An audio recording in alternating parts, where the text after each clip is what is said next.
La mayoría de los que trabajan como guías o como coyotes, lo que les importa es la lana. Es un camino de muerte, de sufrimiento. Las personas llegan devastadas emocionalmente. Hay mucha violencia, especialmente en la zona fronteriza. Las personas que no pasen una entrevista de miedo creíble automáticamente pueden ser deportados. Empezamos a ver a personas que nos estaban persiguiendo, a escuchar gritos. Quiero estar con ella, compartir. Me quitaron el pasaporte, $600 y mis cosas. Según datos ofrecidos por la ONU, Estados Unidos ha recibido hasta 2020 más de 50.600.000 inmigrantes de diferentes partes del mundo. La nación tiene 3.169 kilómetros de frontera con México, por lo que la mayoría de esa población migrante proviene de esa nación. Pero hoy también cruzan centroamericanos, suramericanos, europeos y hasta africanos. Este borde fronterizo cuenta con 50 puentes peatonales legales y se estima en más de 12 millones los pasos ilegales. Lo que vemos es México. Estamos a tan solo unos metros de ese país. Nos encontramos en Texas, territorio estadounidense, en lo que se conoce comúnmente como el Valle del Río Grande. Por acá pasan a diario cientos de personas. ¿Qué ocurre con ellas una vez que cruzan la frontera? Algunas son deportadas, otras son encarceladas y otras son liberadas. Conozcamos hoy parte de sus historias.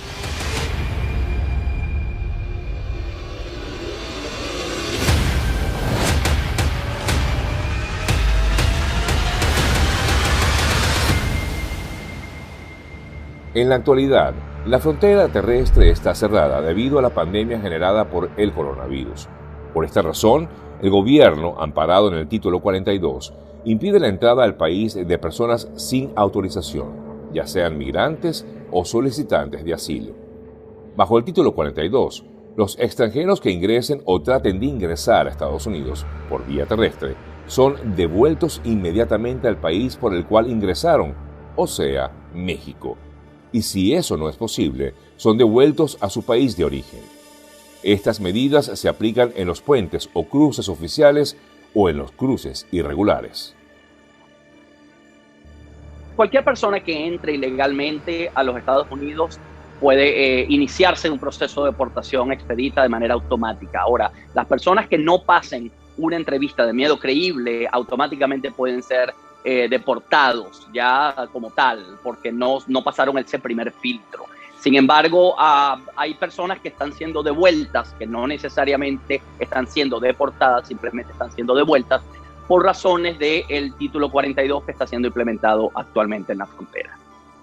Por los momentos, el gobierno de Estados Unidos está permitiendo el ingreso al país solo a personas que se encuentren con casos MPP activos, para que puedan continuar con sus procedimientos de inmigración.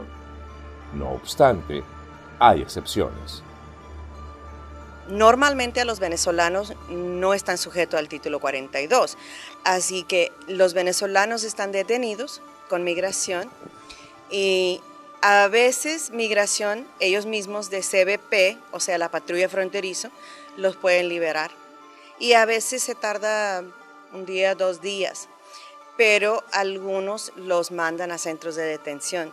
Los centros de detención son lejos de aquí, o sea, algunos están aquí en la frontera, pero a mucha gente, porque hay tantos que están viniendo ahorita, a mucha gente los mandan a Luisiana, a Mississippi, hasta Florida, los mandan detenidos. Entonces, cuando están detenidos, puede ser varios meses.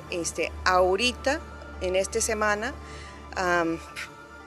tengo una docena de venezolanos detenidos ya por más de 2 meses. Hemos tenido algunos indicios o reportes que dicen de que venezolanos y cubanos están siendo privilegiados de alguna manera por la situación que ya el Departamento de Estado ha reconocido que existe en Venezuela y en Cuba. Sin embargo, eso es realmente algo aleatorio con lo que no se puede contar. La patrulla fronteriza custodia todo el borde y está en constante recorrido, a la casa de personas que no se entreguen a las autoridades. Algunos cruzan el Río Grande casi desnudos y llevan sus pocas pertenencias en una bolsa, para luego vestirse en territorio estadounidense. Pero esto lo saben muy bien los oficiales. Por ello, los detienen y los devuelven a México. Este es el puente internacional McAllen Hidalgo, que justamente divide a la ciudad de McAllen con Reynosa en México. Es uno de los puentes más transitados por mexicanos y por estadounidenses, que pueden perfectamente en estos momentos ir hasta el lado mexicano, más no así los mexicanos entrar a Estados Unidos en vista del cierre de la frontera por la pandemia. Es lo que ocurre actualmente en estos momentos en esta zona donde está este puente internacional McAllen Hidalgo. Pasamos la frontera hacia México sin inconvenientes y allí observamos algunos refugios improvisados donde esperan los que se conocen como buscadores de asilo. ¿De dónde vienen ustedes? Discúlpeme. ¿Ah? Honduras. De Honduras. ¿Qué tiempo tienen aquí esperando? Yo tengo 2 meses. 2 meses. ¿Y qué está a la espera? ¿Espera de qué? Pues que nos han prometido pues que nos van a dar permiso para entrar a Estados Unidos. ¿Con quién han hablado ustedes? ¿Con inmigración? Con el pastor que está trabajando. Ah, el pastor que los está ayudando a ver si lo pueden... ¿Vino usted con su familia? Sí, un niño. Ya. ¿Usted también vino de Honduras? Es un grupo grande de Honduras, ¿no? Sí, bastante. ¿Personas de qué partes hay aquí? Aparte de México, ¿hay otras personas? Guatemala. Creo que Nicaragua. Nicaragua también. ¿Tiene gente de Venezuela? Panamá. De Panamá. ¿Y cómo los han tratado a pesar de la situación? Bien. Muy bien. Por lo menos reciben algo de comer, Alimento. pero duermen en estas carpas improvisadas. Sí. Ahí, Y es incómodo dormir allí por la calor. por mucho calor. Y si llueve es peor aún. ¿Qué expectativas tienen? O sea, ¿qué les dicen los abogados? ¿Hay posibilidades de pedir el asilo, no dárselo? De hecho, asilo no nos dieron, o sea, fuimos a diferentes asilos Y nada. nos dijeron que no, que están llenos, que todos están saturados, que no pueden aceptar pues más gente, tenemos que pagar hotel, pues, realmente. Pero no pueden regresar a Guerrero. Ni de broma. No, ni de broma. Cuenta que los grupos delictivos ahí se quieren apoderar de terrenos que son de familias de nosotros. ¿Y tú tienes familia en Estados Unidos? ¿Te queda alguien allá? Ahí. Sí, alguien como que me va a recibir, me va a atender, si es lo que va a dar la cara de que Claro. yo me hago responsable de eso. Claro. Y es lo que espera que en todo caso pase, ¿no? Espero que todo salga bien y a ver qué resultado nos da. Pero ¿cómo se mantienen estos lugares? ¿De quién reciben ayuda? Nuestro servicio aquí en Good Neighbor es la comida. Nosotros vamos y le damos una comida a ellos porque mucha gente viene caminando, mucha gente viene a un viaje y no tiene nada que comer. Muchas veces miraba a los niños, los miraban, se ponían contentos porque era la comida. Entonces nuestros servicios poco a poco sirvieron más, damos cobijas, mochilas, cepillos de dientes, todo lo que ellos necesitaban para eso. Lo que estamos haciendo es recibiendo a las familias que la patrulla fronteriza, el Border Patrol, les trae aquí para que nosotros podamos ayudarles a conectar con sus familiares y pronto ellas pueden enlazarse y hacer sus conexiones de autobús o avión. Lo primero que hacemos es lo que se sientan aquí en esta área aquí y las personas que tenemos al frente están llamando a sus familiares, haciéndolos que hablen y luego explicándoles cómo ellos pueden comprar un boleto de autobús o un boleto de avión. Este es el Cristo que yo predico y no me canso de predicar. Él sana a los enfermos, reprende a los demonios y calma la tempestad. ¿Pueden darle algún tipo de apoyo desde ese punto espiritual a estas personas? El Espíritu de Dios ayuda, Dios sana el alma hasta lo más profundo de nuestro ser, ¿verdad? Si nosotros le clamamos a Dios, Él nos va a ayudar, ¿verdad? Él nos va a ayudar, pero siempre y cuando nosotros le abramos nuestro corazón. Sangre de Cristo Jesús y me da seguridad. Bueno, luego de estar unos minutos en Reynosa, regresamos al territorio estadounidense, pasando por el puente, que repito, solamente pueden entrar quienes tienen su residencia permanente o son ciudadanos estadounidenses. y bueno, es un paso similar al anterior, lo único que está limitado para todos aquellos que no tienen una visa legal. Algunos afirman que el cruce por el río es muy complicado y se gastan miles de dólares pagando a los llamados coyotes para poder atravesarlo. Toda vez que cruzan el río, las personas tienen que caminar por zonas desérticas como esta, que son muy solitarias y que se prestan mucho para la presencia de bandas de narcotraficantes, según lo afirman incluso oficiales de la patrulla fronteriza. Hay mucha violencia, especialmente en la zona fronteriza. Pasan días, semanas, un mes secuestrado, con un trato físico horrible, tortura, violación, muerte. El viaje por México es algo muy peligroso. En Texas, el gobernador Greg Abbott anunció concluir la construcción de un muro para aumentar la seguridad de la región e intentar disminuir el número creciente de migrantes que cruzan la frontera de forma ilegal a Estados Unidos. Si yo fuera el gobernador, tienes que hacer algo. Tienes que proteger a tus ciudadanos. Eso es parte de su trabajo como gobernador. Y es una lástima que tengamos que hacerlo.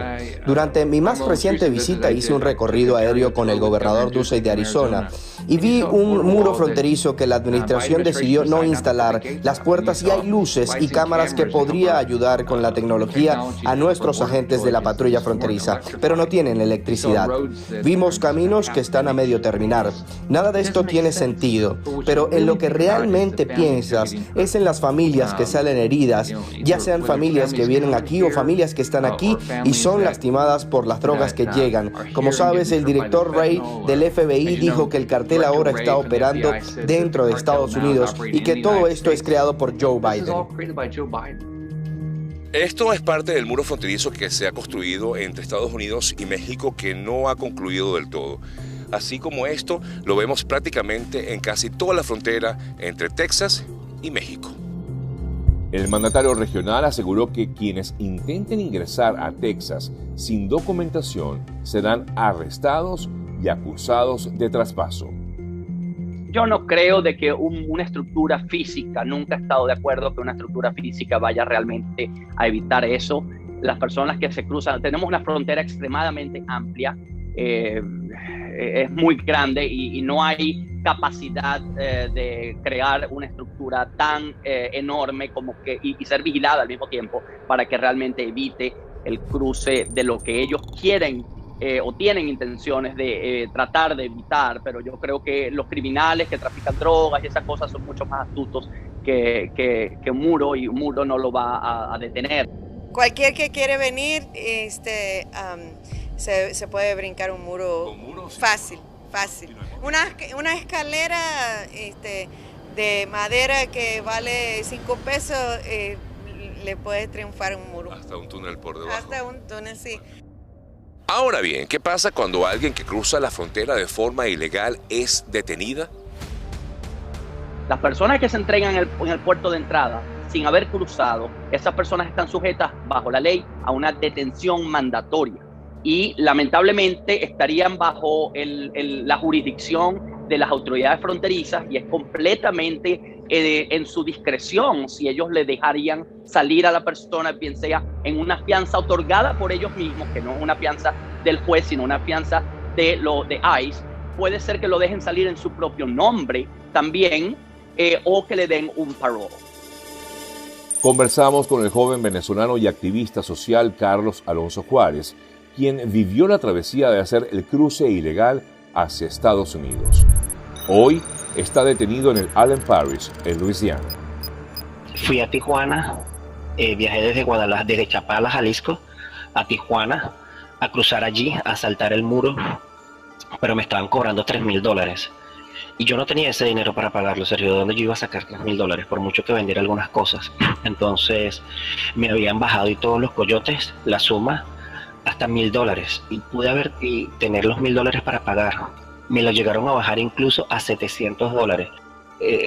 Me sentí moralmente abrumado. O sea, yo como activista de derechos humanos, viajando de frontera a frontera, defendiendo los derechos de las personas irregulares. Y entonces yo cruzar una frontera pagando a un criminal, sabiendo que yo he denunciado eso en Rumichaca, en Tumbes, en Guayaramerín, ¿sabes? En Boavista, he denunciado eso. Y yo voy a irme a saltar un muro de manera ilegal. Yo me sentía moralmente hipócrita. Fue lo más horrible que he hecho en mi vida. El miedo fue increíble porque yo no pagué ni $1. Pero el no hacerlo implicaba exponerme mucho más a la muerte por parte de los coyotes. ¿Por qué? Porque es como un viaje, ¿sabes? O sea, tanto los coyotes, las mafias mexicanas, incluso la institución policial de mexicana, la policía municipal, la estatal o la policía federal con el ejército, todo eso es una mafia gigantesca, ¿sabes? Y entonces prácticamente cruzar a salvo, así, entre comillas, cruzar a salvo es tener que pagarle a las mafias para que no te maten. Nos tocó caminar muchísimo, asustados, Sergio. Empezamos a ver a personas que nos estaban persiguiendo, a escuchar gritos. Pasaba la policía y nos teníamos que esconder. Luego pasaban carros gritando, ¡hey, agárrenlo, persíguenlo! Echaban tiros al aire y nosotros cruzando. Cuando seguimos caminando, pues llegamos a tierra firme. Solo había un pequeño alambre. Ya estábamos en suelo estadounidense, Sergio. Inmediatamente me sentí a salvo. Caminé un poquito entre los arbustos y cuando ya llegué a la carretera, a pocos metros de la orilla del río, lo que hice fue sentarme y arrodillarme en el piso, besar la tierra y llorar como niño, Sergio. Lo que hice era darle gracias a Dios, gloria a Dios de que me haya llevado a salvo, de que no me pasó nada, de que mis dos compañeros estaban vivos, tanto el venezolano como el guatemalteco. Y lloraba, Sergio, era incontrolable eso. Entonces, de la luz, como si fuera un ángel, apareció un soldado afroamericano de la Army, y me dijo, bienvenido a los Estados Unidos, ¿están bien? ¿Están a salvo? Wow, yo dije, ¿qué está pasando aquí? ¿Cómo es posible que este hombre que no me conoce, que estoy pasando ilegal a su país, me diga bienvenido, que necesito? Y eso fue llorar una y otra vez. Es como si ese soldado afroamericano hubiera sido un ángel. Y eso fue lo que le dije. Lo único que le dije, you are my angel. ¿Cómo son estos centros de detención? Hay muchísimas irregularidades. Yo, estando en Natchez, Mississippi, denuncié las actitudes de Adams County Correctional Center porque, por ejemplo, al señor Teodoro, cubano de 73 años, tuvo 2 semanas y media con ataques hipertensivos y nunca le dieron tratamiento médico correcto. Le decían que nada más tomara agua y ese señor estaba muy mal. Es un señor mayor que podía ser mi abuelo. La mayoría de los centros de detención aquí en Estados Unidos no son del gobierno, son de compañías privadas y tienen contratos con migración. Y obviamente cuando es una compañía privada lo que ellos están viendo es el bottom line, quieren tener ganancia en su compañía. De hecho, las condiciones en 2 centros de detención en Alabama eran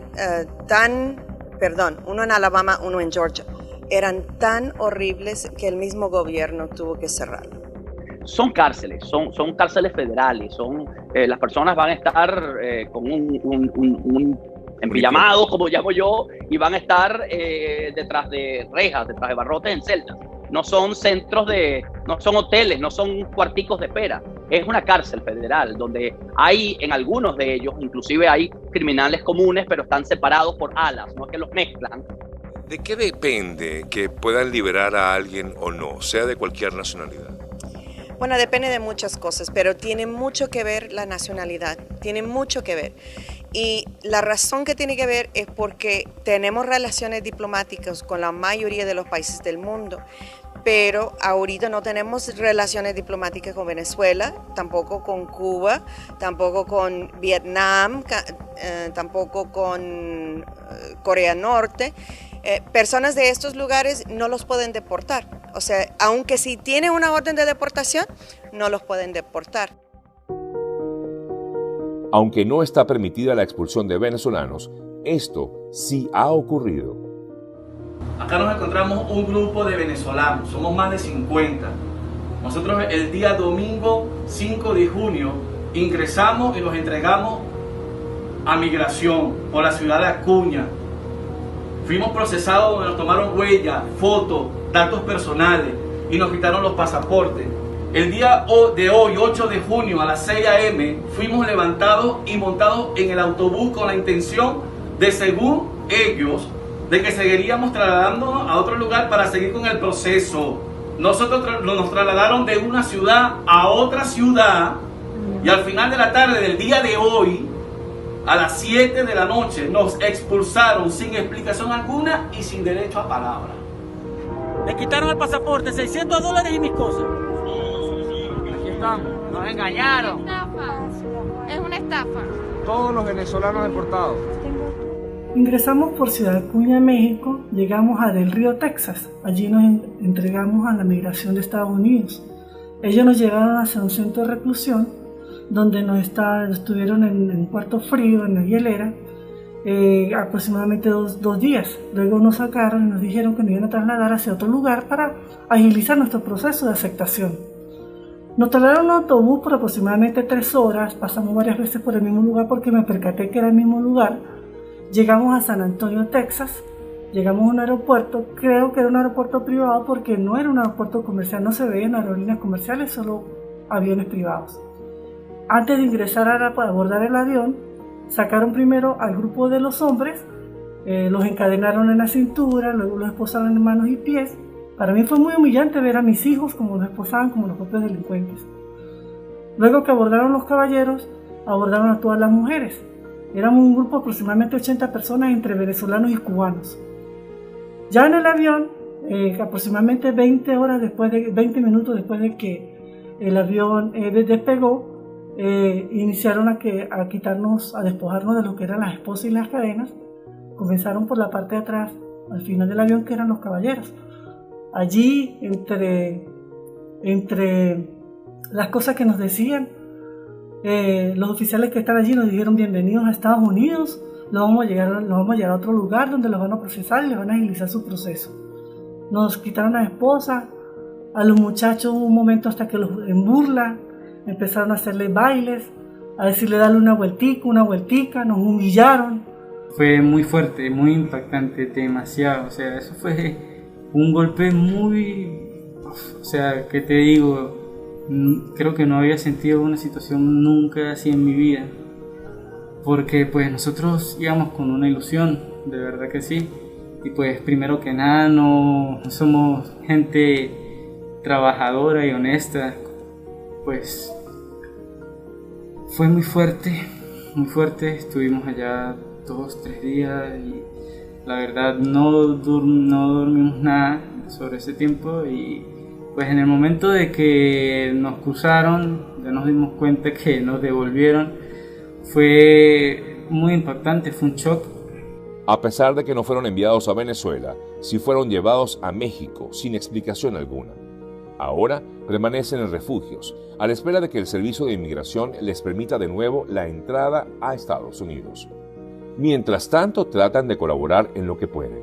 Uno de ellos es médico y allí presta sus servicios. Yo pues cumplo 2 funciones aquí, ¿no? La función de el médico de la institución, 24 horas, y pues la función de refugiado también, porque pues también soy uno de ellos y pues por eso también comprendo mucho la situación de todas las personas y pues por ello también se hacen pues las cosas sin ánimo de más nada, sino de ayudar. Pero también hay quienes son liberados. Algunos son llevados a terminales de buses y aeropuertos por la propia policía, luego de que estos hayan pasado lo que se conoce como la entrevista de miedo creíble y demuestren que tienen quien se responsabilice por ellos en territorio estadounidense. Aquí encontramos a algunas mujeres de nacionalidad venezolana quienes acababan de ser liberadas, luego de semanas detenidas. Conversamos con ellas, aunque prefirieron no ser identificadas. ¿Estuviste en un centro de detención? ¿Por cuántas horas? No, yo duré 1 mes y 7 días. 1 mes y 7 días en un centro de detención. ¿Y cómo tomaron la decisión de liberarte? Por un problema que tengo en la columna. Presentaste ese problema y como tienes familiar aquí, te dieron libertad. Y ahora sigues tu proceso en donde vas a ir, ¿no? ¿Qué significa estar en Estados Unidos, luego de buscar ese sueño? Estar en paz. ¿Cuál fue la experiencia más dura que viviste en todo esto? Yo creo que fue la espera. ¿Qué tiempo esperaste? Como 20 días, 22 días en la detención. Era una incertidumbre constante lo que tenías, o sea, ¿por qué tenías miedo, temor? Bueno, es más tanto el no saber qué pasar o no te daban información, pero no fue algo de miedo porque en realidad te hacen sentir segura. ¿Quién te hace sentir seguro? Los oficiales. La verdad, desde que llegué yo pensé que lo que pasamos en Venezuela no lo íbamos a olvidar fácil, pero encontrarnos con el oficial fue como un shock fuerte. Por lo menos a mí me puso mal, porque fue como otra vez ver un uniforme y ellos se dieron cuenta y me dijeron, no, tranquila, que ya no estás en tu país y nosotros te vamos a proteger. El paso fue difícil, peligroso. No le aconsejo a otra persona que hagan eso. Me perdí, pensé que no iba a llegar. ¿Estabas sola? No, estaba con un compañero, un muchacho que vino.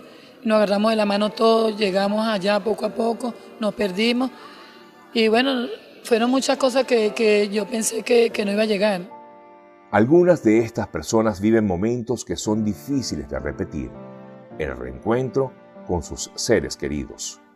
Yo tengo la facilidad que estoy con mi hermana aquí, tiene 60 años y voy a trabajar con ella. Mi hermana es abogada, son americanas las 4 y con ese fue el propósito que vine para acá. ¿Qué te duele? Pues nada, si no quiero verla. Quiero estar con ella, compartir.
Ante esta situación, ¿qué hace el Estado venezolano?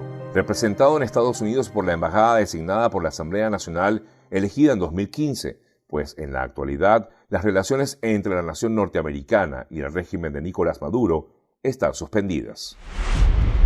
La mayor parte de nuestro esfuerzo en este momento se está yendo en 2 tareas principales. En primer lugar, ayudando a ubicar a aquellos ciudadanos que están desaparecidos. Como muchos han visto en algunos reportajes o algunas noticias, esto a veces dura a veces hasta una semana con las personas desaparecidas y gran parte del trabajo que estamos haciendo consiste en recibir la solicitud de los familiares preocupados y buscar a estos migrantes por toda la frontera, a ver si están en un puesto fronterizo. Y en segundo lugar, también estamos orientando a las familias y muchas veces a aquellas personas que ya están detenidas en cómo es su proceso a seguir, qué deben hacer, ayudándolos de ser necesario a contactar organizaciones o abogados pro bono. La asistencia psicológica que necesitan los migrantes y refugiados venezolanos. Las personas llegan devastadas emocionalmente, llegan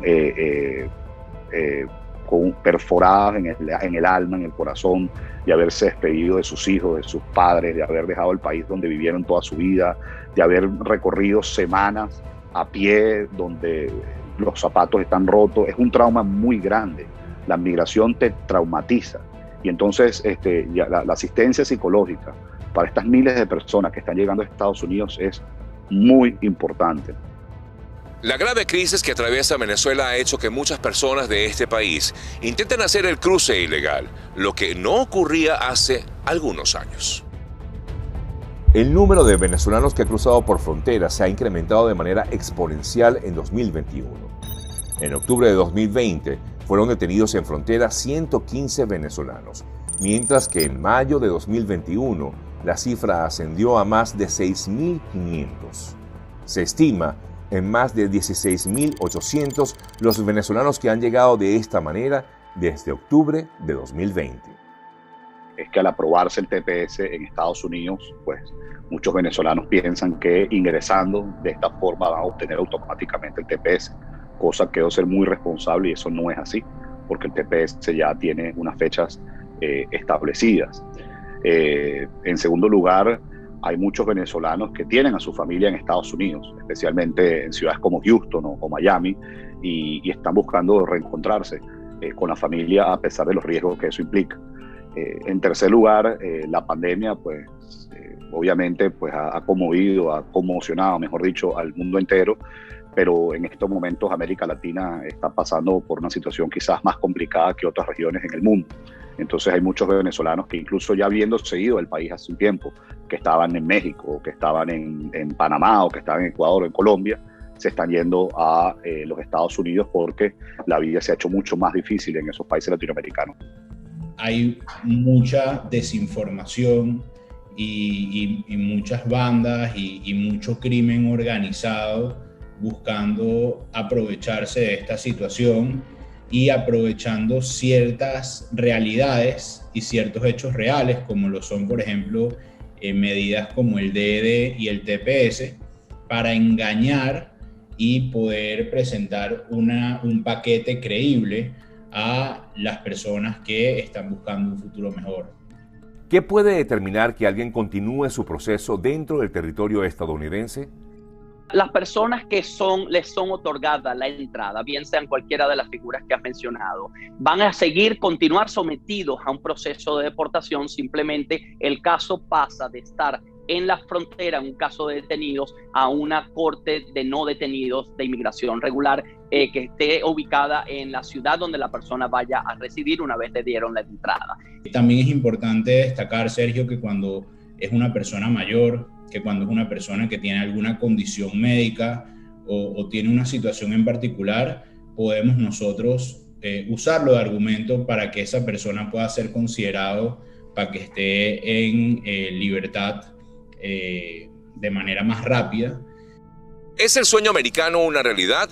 Algunos lo logran, otros afirman que siguen buscándolo, pero que cuesta trabajo. En Texas, conversamos con un joven emprendedor venezolano quien está a la espera de la aprobación del TPS, Estatuto de Protección Temporal, por sus siglas en inglés. ¿Qué es lo más duro de todo esto, de empezar otra vez? Pues imagínate, en principio, abandonar a tu familia, ¿okay? a la que te formó, para pensar en la familia que tienes que formar, ¿okay? En principio.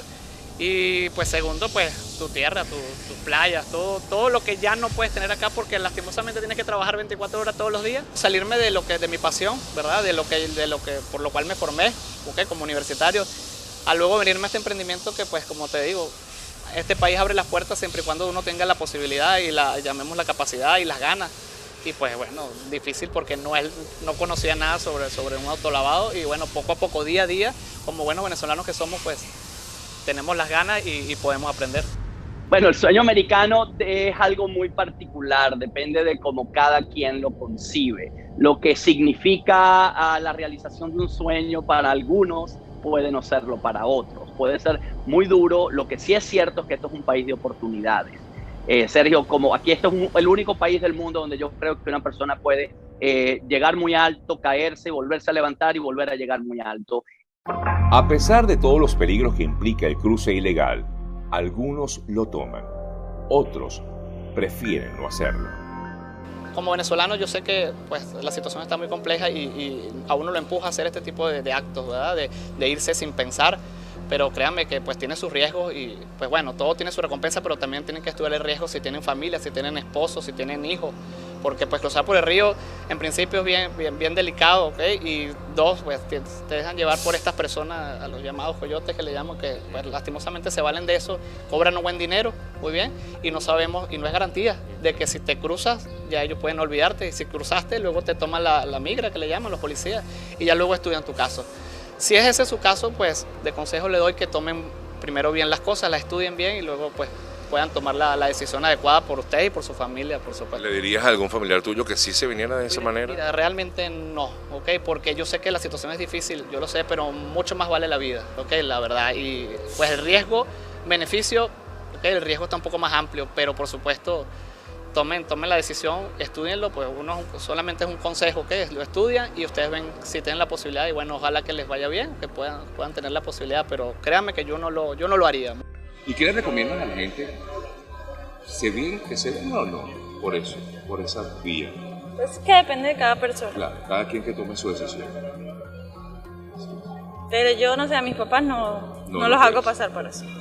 La mayoría de los que trabajan como guías o como coyotes, lo que les importa es la lana y no le importa las condiciones de la persona.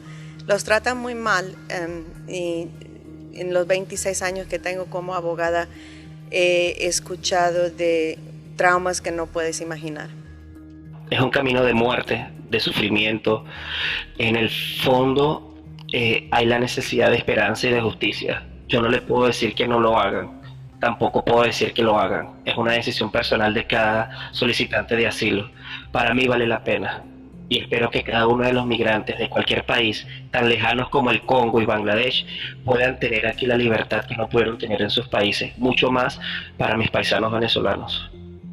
En lo que va de 2021, el Instituto Nacional de Migración de México ha contabilizado 17 fallecidos en lo que se conoce como la ruta migratoria, entre ellos mexicanos, hondureños, cubanos y venezolanos. La reapertura de las fronteras ¿mejoraría la situación? Si abren la frontera de nuevo, ¿esta situación puede regularizarse, puede mejorar? Sí, claro. De hecho, antes de que empezó todo del coronavirus, yo trabajaba mucho en México porque la gente se esperaba su turno, tomaban su número, esperaban su fecha para entrar legalmente ahí en el puente, todo calmado. Y yo hacía eso por años, y las personas respetaban la ley en el sentido de que no cruzaban el río. Y estoy hablando principalmente de los venezolanos y los cubanos, siempre pasaban por el puente. Solamente con la salida de Maduro se podrá frenar este deslave humano. Y no solo se podrá frenar este deslave humano, habrá incentivos para quienes estamos desterrados poder volver, reencontrarnos con nuestra familia y aportar a la reconstrucción de Venezuela.